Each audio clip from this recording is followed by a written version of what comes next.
வணக்கம். தினகரன் பேசுகிறேன். இன்று காலையில் எழுந்தவுடன் அப்துல் கலாம் அவர்களுடைய வார்த்தை வரிகள் அவரது குரலிலேயே கேட்கக்கூடிய ஒரு பாக்கியம் பெற்றேன் என்றுதான் சொல்ல வேண்டும். எத்தனை உணர்வுகள் மிக்க மனிதர். இஸ்லாமியராக பிறந்தபோது கூட 1958ஆம் ஆண்டு வாழ்க்கையில் மிகவும் நலிவடைந்த நிலையில் இமாலயாஸில் சிவானந்தா சுவாமிகள் அவர்களை சந்திக்கின்றார். சந்திக்கும் பொழுது அவர் 2 பேர்களை மட்டும் அழைக்கின்றார். ஒருவர் அயல் நாட்டைச் சார்ந்தவர், இன்னொருவர் டாக்டர் ஏபிஜே அப்துல் கலாம். அவர் டாக்டராக பரிணமிப்பதற்கு முன்பாக ஏழ்மை நிலையில் இருந்தபோது, வறுமை நிலையை இருந்தபோது, அன்எம்ப்ளாய்டு யூத்தாக இருந்தபோது சுவாமிகள் அழைத்தார்.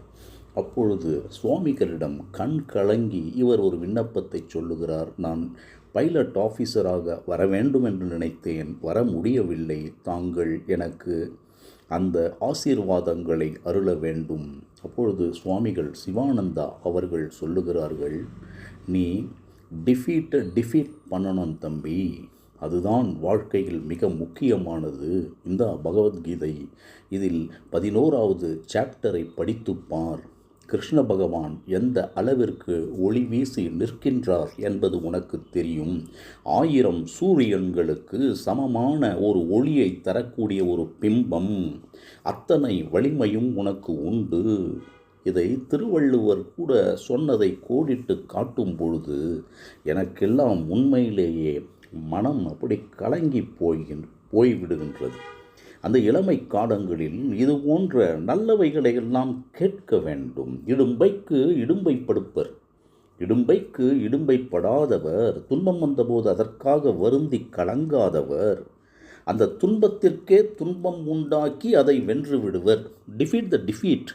இதை தான் சுவாமிகள் ஆங்கிலத்திலும் இவரிடம் மிக அருமையாக உரையாடி இருக்கின்றார். இங்கே நண்பர்களே, நல்லவர்களே, ஒன்றை புரிந்து கொள்ள வேண்டும். உன்னுடைய பெயர் என்ன தம்பி என்றபொழுது அப்துல் கலாம் என்று இவர் சொல்வதும், இவரை அரவணைத்து அவர் அருமையான தமிழ் புத்தகங்களை பரிசளிப்பதும், அருமையான உபதேசங்களை செய்வதும், ஒரு இந்து மதத்தை சார்ந்தவர் என்ற ஒரு உணர்வு அவருக்கும் இல்லை. இஸ்லாமியருக்கு நாம் உபதேசிக்கிறோமே என்ற உணர்வுகள் இவருக்கும் இல்லை. எப்படிப்பட்ட மகான்கள் பாருங்கள். பின்னாளில் அவர் பெரிய மகானாக, அந்த சுவாமிக்கு இணையானவராக புகழின் உச்சிக்கு சென்றபோது இதை சொல்லும் பொழுது அப்படியே உணர்வுகள் வரும். அதுதான் என்றைக்குமே நல்லவைகளை காதால் கேட்க வேண்டும் என்பதை தான் ஔவையார் சொல்லுகிறார். கற்றலின் கேட்டலே நன்று. அதை நாம் புரிந்து கொள்ள வேண்டும்.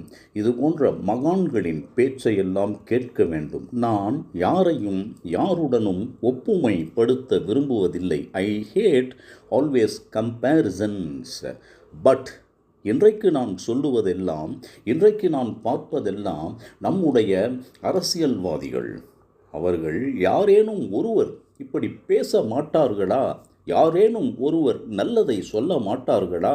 யாரேனும் ஒருவர் நல்லவைகளை சொல்லி அதன்படி செயல்பட மாட்டார்களா? One should set an example like doctor APJ Abdul Kalam என்று ஆர்வமுடன் நான் அல்ல நண்பர்களே, இளைஞர்கள் எதிர்பார்க்கின்றனர்.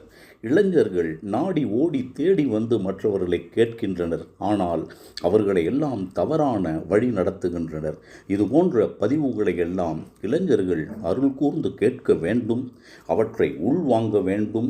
மத ரீதியாக இல்லை என்றாலும் பகவத்கீதையை படித்து பயன்பெற வேண்டும் என்று மட்டும் சொல்லி அவைகளெல்லாம் படிக்க வேண்டும். எப்படி திருக்குறள் எல்லாம் நம் வாழ்க்கையில் ஒளி வீசச் செய்கின்றதோ அதுபோன்ற மேன்மையான புத்தகங்கள், வேதங்கள், சாத்திரங்கள் என்று ஒதுக்கி விடாதீர்கள் நண்பர்களே என்று மட்டும் சொல்லி, வாழிய செந்தமிழ், வாழ்க டாக்டர் ஏபிஜே அப்துல் கலாம் அவருடைய நற்காரியங்கள் புகழ், அதே போல சுவாமி சிவானந்தா போன்றவர்களுடைய புகழ், சுவாமி சிவானந்தா போன்றவர்களுடைய ஆசீர்வாதங்கள் நமக்கெல்லாம் இந்த இக்கட்டான நிலைமையில் தேவைப்படுகிறது என்று மட்டும் சொல்லி, நன்றியுடனும் அன்புடனும் ஒரு அற்புதமான ஜீவனை நோக்கி வணங்கி அந்த 2 மகான்களுக்கும் என்னுடைய வணக்கத்தை கூறி விடைபெறுகிறேன்.